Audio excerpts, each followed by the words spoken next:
ಆನೇಕಲ್ ತಾಲೂಕಿನ ಸರ್ಜಾಪುರ ಸಮೀಪವಿರುವ ನೆಡಿಕ ಗ್ರಾಮದಲ್ಲಿ ಆಯೋಜಿಸಿದ್ದ ಅಭಿನಂದನಾ ಸಮಾರಂಭದಲ್ಲಿ ಇತ್ತೀಚೆಗೆ ಜಿ ಕನ್ನಡ ಸುದ್ದಿ ವಾಹಿನಿಯು ಸರ್ಜಾಪುರ ಗ್ರಾಮ ಪಂಚಾಯಿತಿ ಉಪಾಧ್ಯಕ್ಷರಾದ ಡಾಕ್ಟರ್ ಎಸ್ ಮಂಜುನಾಥ್ ಸರ್ಜರ್ ಅವರಿಗೆ ಮತ್ತು ಯುವ ನಾಯಕರು ಹಾಗೂ ಚಿನ್ನಸ್ವಾಮಿ ಸ್ಟೇಡಿಯಂನ ಶಿರಾಯಿ ಫೆಸಿಲಿಟಿ ಡೆವಲಪ್ಮೆಂಟ್ ಮ್ಯಾನೇಜರ್ ಎನ್ ಮೂರ್ತಿರವರ ಸಾಮಾಜಿಕ ಸೇವೆಯನ್ನು ಪರಿಗಣಿಸಿ ಜಿ ಕನ್ನಡ ಯುವ ರತ್ನ ಅವಾರ್ಡ್ಸ್ ನೀಡಿ ಪುರಸ್ಕರಿಸಿದ್ದು, ಅದರಂತೆ ಇಂದು ನೆಡಿಗ ಗ್ರಾಮಸ್ಥರು ಮತ್ತು ಯುವಕರು ಯುವರತ್ನ ಪ್ರಶಸ್ತಿ ವಿಜೇತರಾದ ಡಾಕ್ಟರ್ ಎಸ್ ಮಂಜುನಾಥ್ ಸರ್ಜಾ ಮತ್ತು ಎನ್ ಮೂರ್ತಿರವರನ್ನು ಸನ್ಮಾನಿಸಿ ಅಭಿನಂದಿಸಿ ಶುಭ ಕೋರಿದರು. ಇನ್ನು ಇದೇ ವೇಳೆ ಸರ್ಜಾಪುರ ಬ್ಲಾಕ್ ಯೂತ್ ಕಾಂಗ್ರೆಸ್ ಉಪಾಧ್ಯಕ್ಷರಾದ ಪವನ್ ಕುಮಾರ್ ಸೇರಿದಂತೆ ನೆಡಿಗ ಗ್ರಾಮಸ್ಥರು ಹಾಜರಿದ್ದರು.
ಏನು ಗೊತ್ತಿಲ್ಲ.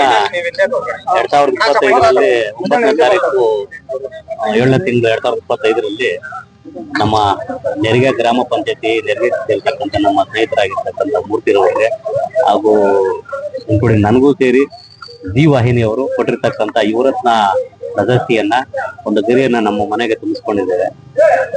ಮತ್ತೆ ಇನ್ನೂ ಸಾಕಷ್ಟು ಪ್ರಶಸ್ತಿಗಳನ್ನ ನಮ್ಮ ಮೂರ್ತಿಯವರು ತಗೊಳ್ಳಿ, ರಾಜಕೀಯವಾಗಿ ಬೆಳಿಲಿ, ಮತ್ತೆ ಸ್ನೇಹಿತರೊಂದಿಗೆ ಎಲ್ಲ ಅವರ ಆತ್ಮೀಯ ಸ್ನೇಹಿತರು ಇವತ್ತು ಈ ಕಾರ್ಯಕ್ರಮ, ಅದ್ದೂರಿ ಕಾರ್ಯಕ್ರಮನ ಇವತ್ತು ನೆರಿಗೆ ಗ್ರಾಮ ಪಂಚಾಯತಿ ವ್ಯಾಪ್ತಿಯಲ್ಲಿ ನೆರಿಗೆದಲ್ಲಿ ಹಮ್ಮಿಕೊಂಡಿರ್ತಕ್ಕಂಥದ್ದು ನಮ್ಗೆ ಹೆಮ್ಮೆ ವಿಷಯ. ಹಂಗಾಗಿ ಅವ್ರ ಮೂರ್ತಿಯವ್ರಿಗೂ ಮತ್ತು ಅವ್ರ ಸ್ನೇಹಿತರಿಗೂ ಅಭಿನಂದನೆಗಳು ಸಲ್ಲಿಸ್ತೇವೆ.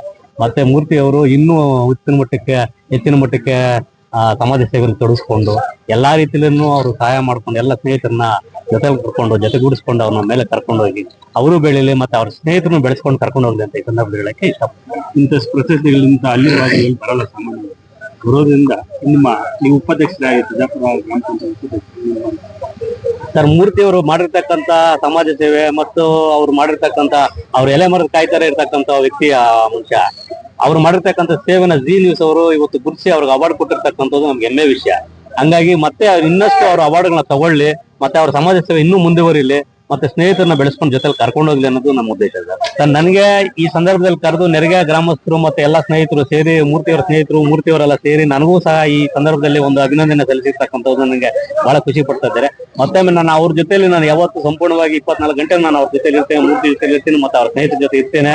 ನಾನು ಯಾವತ್ತೂ ಅವ್ರಿಗೆ ಸ್ಪಂದಿಸ್ಕೊಂಡಿರ್ತೇನೆ ಎಲ್ಲಾ ವಿಚಾರಗಳಲ್ಲೂ ಅಂತ ಈ ಸಂದರ್ಭದಲ್ಲಿ ಹೇಳಕ್ ಇಷ್ಟಪಡ್ತೇನೆ. ಸನ್ಮಾನ ಕ್ರಮವನ್ನು ಅದ್ದೂರಿಯಿಂದ ನಡೆಸಿದ ನಮ್ಮ ನೆರಿಗೆ ಗ್ರಾಮಸ್ಥ ಎಲ್ಲರಿಗೂ ನಾನು ಧನ್ಯವಾದ ಹೇಳ್ತೇನೆ. ನನಗೆ ತುಂಬಾ ಖುಷಿ ಆಯ್ತು. ನಾನು ಬಾಯಲ್ಲಿ ಮಾತೇ ಬರ್ತಾ ಇಲ್ಲ. ನನ್ನ ಪ್ರೀತಿ ತೋರಿಸ್ತಾರೆ ಅಂತ ನೆರಿಗೆ ಅಂತ ಅನ್ಕೊಂಡಿರಲಿಲ್ಲ. ತುಂಬಾ ಧನ್ಯವಾದ ತಿಳಿಸ್ತೀನಿ. ನಮ್ಮ ಯುವಕರು ಇನ್ನ ಬೆಳಿಬೇಕು, ಇನ್ನ ಮುಂದಕ್ಕೆ ಬೆಳಿಬೇಕು. ನೆರಿಗೆ ಗ್ರಾಮ ಪಂಚಾಯತ್ ಇನ್ನ ಮುಂದೆ ಒಳ್ಳೆ ಮಾದರಿ ಪಂಚಾಯತ್ ಆಗ್ಬೇಕಂತ ನನ್ನ ಯಾವ ರೀತಿ ಯೋಜನೆಗಳ ಇಲ್ಲ. ನಾನು ಚುನಾವಣೆಗೆ ಸ್ಪರ್ಧಿಸ್ಬೇಕಂತ ತುಂಬಾ ಆಸೆ ಇದೆ. ನಮ್ಮ ದೊಡ್ಡವರಾದ ಮುಂಜಾನವ್ರು ನೋಡಿ ನಾವು ಅವ್ರ ಸಮಾಜ ತುಂಬಾ ಮಾಡ್ತಾರೆ. ಅನಾಥಾಶ್ರಮ ಆಗ್ಲಿ, ಮತ್ತೆ ದೇವಸ್ಥಾನಗಾಗ್ಲಿ, ಮತ್ತೆ ಬಡವರಿಗಾಗ್ಲಿ, ಮತ್ತೆ ನಮ್ಮ ಮುಸ್ಲಿಂ ಬಾಂಧವರಿಗಾಗ್ಲಿ, ಈ ಒಂದು ಸಮಾಜ ಅವ್ರನ್ನ ನೋಡಿ ನಾವು ಬೆಳೀತಾ ಇರೋದು. ಅದೇ ತರ ನಾವು ಮುಂದಕ್ಕೆ ಎಲೆಕ್ಷನ್ ಅಲ್ಲಿ ಸ್ಪರ್ಧೆ ಮಾಡಿ ನಮ್ಮ ನೆರಿಗೆ ಗ್ರಾಮ ಪಂಚಾಯತಿ ಒಂದು ಒಳ್ಳೆ ಮಾದರಿ ಗ್ರಾಮ ಪಂಚಾಯತಿ ಮಾಡ್ಬೇಕಂತ ನನಗೆ ತುಂಬಾ ಭರವಸೆ ಇದೆ. ಅದನ್ನ ಮುಂದಕ್ಕೆ ನೆರವೇರಿಸ್ಕೊಂಡು ಹೋಗ್ತೀನಿ. ತುಂಬಾ ಧನ್ಯವಾದಗಳು ನಮ್ಮ ನೆರಿಗೆ ಗ್ರಾಮದ ನಮ್ಮ ಯುವಕರಿಗೆಲ್ಲ ತುಂಬಾ ಧನ್ಯವಾದ ತಿಳಿಸ್ತೀನಿ. ಹಾಗಾಗಿ ಮೂರ್ತಿ ಅವರಿಗೆ ಮತ್ತು ನಮ್ಮ ಮಂಜಣ್ಣ ಅವರಿಗೆ ಅಭಿನಂದನೆಗಳು. ಜಿ ಅವಾರ್ಡ್ ಯುವರತ್ನ ಅವಾರ್ಡ್ ಕೊಟ್ಟಿರೋದಕ್ಕೆ ನಮ್ಗೆ ಒಂದು ಖುಷಿ ಆಗುತ್ತೆ. ಯಾಕಂದ್ರೆ ನಾವು ಅವ್ರ ಜೊತೆ 24 ಗಂಟೆ ಪ್ರತಿಯೊಂದು ವ್ಯವಹಾರದಲ್ಲಾಗ್ಲಿ, ಒಂದು ದೇವಸ್ಥಾನದಲ್ಲಿ ಯಾರಿಗೆ ಒಂದು ಬಡವರಿಗೆ ಹೆಲ್ಪ್ ಮಾಡೋದಾಗ್ಲಿ, ಏನೇ ಆಗ್ಲೂ ನಾವು ಜೊತೆಗಿರ್ತೀವಿ ಎಲ್ಲಾ ಸ್ನೇಹಿತರು. ಮತ್ತು ನೆರಿಗೆ ಗ್ರಾಮಾಂತರದಿಂದ ತುಂಬಾ ಜನ ಸ್ನೇಹಿತರು, ನಾನು ಅನ್ಕೊಂಡಿದ್ದಿಲ್ಲ ಇಷ್ಟು ಜನ ಹುಡುಗರು ಬಂದು, ಇಷ್ಟು ಜನ ಸ್ನೇಹಿತರು ಬಂದು ಇವ್ರಿಗೆ ಸಪೋರ್ಟ್ ಮಾಡ್ತಾರಂತ. ತುಂಬಾ ಖುಷಿ ಆಗ್ತಾ ಇದೆ ನೋಡೋದ್ರಿಂದ. ಅದೇ ರೀತಿ ನಮ್ಮ ಮಂಜಣ್ಣ ಅವರು ಅಷ್ಟೇ, ನಮ್ಗೆ ಯಾವ್ದೇ ರೀತಿ ಕಷ್ಟ ಸುಖ ಏನೇ ಇದ್ರು ನಮ್ಗೆ ಅವರು ತಿಳುವಳಿಕೆಯಿಂದ ಹೇಳ್ಕೊಡ್ತಾರೆ. ಈ ರೀತಿನೇ ಬೆಳೀರಪ್ಪ, ಈ ತರ ಇರಿ ಅಂತ. ಮೂರ್ತಿ ಅವರು ಅಷ್ಟೇ, ನಾನು ಅವರು ಒಂದು 20 ವರ್ಷದಿಂದ ಸ್ನೇಹಿತರು. ಅವತ್ತು ಹೆಂಗಿದ್ರು ಇವತ್ತು ಹಂಗೆ ಇದೀವಿ. ನಾವಿಬ್ರು ತುಂಬಾ ಕಷ್ಟದಿಂದಾನೇ ಬಂದಿದೀವಿ. ಇವಾಗ ದೇವ್ರ ದಯದಿಂದ ಸುಖವಾಗಿ ಎಲ್ಲಾ ಸ್ನೇಹಿತರ ಜೊತೆ ಚೆನ್ನಾಗಿದ್ದೀವಿ. ಮೂರ್ತಿಯವರು ಅಷ್ಟೇ, ನೆರಿಗೆಗೆ ದೇವಸ್ಥಾನಕ್ಕಾಗ್ಲಿ, ಹುಡುಗರ ಸಪೋರ್ಟ್ಗಾಗ್ಲಿ, ಬಡವರಿಗಾಗ್ಲಿ ಅವ್ರ ಕೈಯಲ್ಲಾಗಿರೋ ಸಹಾಯ ಅವ್ರು ಮಾಡ್ತಾ ಇದ್ದಾರೆ. ಇದೇ ರೀತಿ ಮಂಜಣ್ಣಗೂ ಅಷ್ಟೇ, ಮೂರ್ತಿಯವ್ರಿಗೂ ಅಷ್ಟೇ ದೇವರು ಆಶೀರ್ವಾದ ಕೊಟ್ಟಿ ಅವ್ರನ್ನ ಇನ್ನ ಸುಖವಾಗಿ ಐಶ್ವರ್ಯ ಕೊಟ್ಟಿ ಕಾಪಾಡ್ಲಿ ಅಂತ. Thank you. ಅವರು ಜಿ ಕನ್ನಡ ವಾಹಿನಿ ಕಡೆಯಿಂದ ಯುವರತ್ನ ಅವಾರ್ಡ್ ಪಡ್ಕೊಂಡ್ ಬಂದಿರೋದು ನಮ್ಮ ಪಂಚಾಯತಿಗೆ ಹೆಮ್ಮೆ ವಿಷಯ. ಅವ್ರಿಗೆ ಒಳ್ಳೇದಾಗ್ಲಿ. ಹಾಗೆ ನಮ್ಮ ಪಂಚಾಯತ್ ನಮ್ಮ ಮಂಜಣ್ಣ ಅವರು ಸರ್ಜಾಪುರ ಅಧ್ಯಕ್ಷರಾಗಿ ಬಂದಿರೋರು ನಮಗೂ ತುಂಬಾ ಖುಷಿ ಆಗ್ತಿದೆ. ಅವ್ರಿಗೆ ಒಳ್ಳೇದಾಗ್ಲಿ ಅಂತ ಹೇಳ್ಕೊಂತೀನಿ ಅಷ್ಟೇ. ಇನ್ನೂ ಎತ್ತರಕ್ಕೆ ಬೆಳೆದು ನಮ್ಗೆ ಎಲ್ಲರಿಗೂ ಪ್ರೋತ್ಸಾಹ ಕೊಡ್ಕೊಂಡು ಇದ್ ಮಾಡ್ರೆ ಸಾಕು ಅಷ್ಟೇ. ಬಂದಿದೆ ಅದೇ ತರ ನಡ್ಸ್ಕೊಂಡು ಹೋಗ್ಬೇಕು. ಹುಡುಗರಲ್ಲಿ ಹಂಗೆ ಇರ್ಬೇಕು. ಗ್ರಾಮ ಅಭಿವೃದ್ಧಿ ಆಗ್ಬೇಕು. ಯುವಕರೆಲ್ಲ ಹಂಗಾಗಿದೆ. ನಮ್ಗೆ ಅವ್ರ ಅವಾರ್ಡ್ ಬಂದಿದೆ, ಎಲ್ಲ ಆಗಿದೆ. ನಮ್ಗೆ ಗ್ರಾಮ ಅಭಿವೃದ್ಧಿ ಆಗ್ಬೇಕು. ಯಾರನ್ನಾಗ್ಲಿ ಗ್ರಾಮ ಅಭಿವೃದ್ಧಿ ಆಗ್ಬೇಕು. ಒಂದು ನಾವ್ ವ್ಯವಸ್ಥೆ ಮಾಡ್ಬೇಕು. ಊರಲ್ಲಿ ಚೆನ್ನಾಗಿರ್ಬೇಕು. ಎಲ್ಲ ಯೂತ್ ಎಲ್ಲ ಚೆನ್ನಾಗಿರ್ಬೇಕು. ಗ್ರಾಮ ಅಭಿವೃದ್ಧಿ ಮಾಡ್ಬೇಕು. ನಮ್ದು ಅದು ಇದೊಂದೇ ಇದು ಮಾಡೋಣ. ಅವಾರ್ಡ್ ಬಂದಿರೋದಕ್ಕೆ ಎಲ್ಲ ನಮ್ಗೆ ಗ್ರಾಮ ಚೆನ್ನಾಗಿದೆ ಅಂತ ಕೊಡ್ಕೊಂತ ನಮ್ಮ ಹುಡುಗರಿಗೆಲ್ಲ ಖುಷಿ ಆಗಿದೆ ಅವ್ರಿಗೆ ಅವಾರ್ಡ್ ಬಂದಿರೋದಕ್ಕೆ.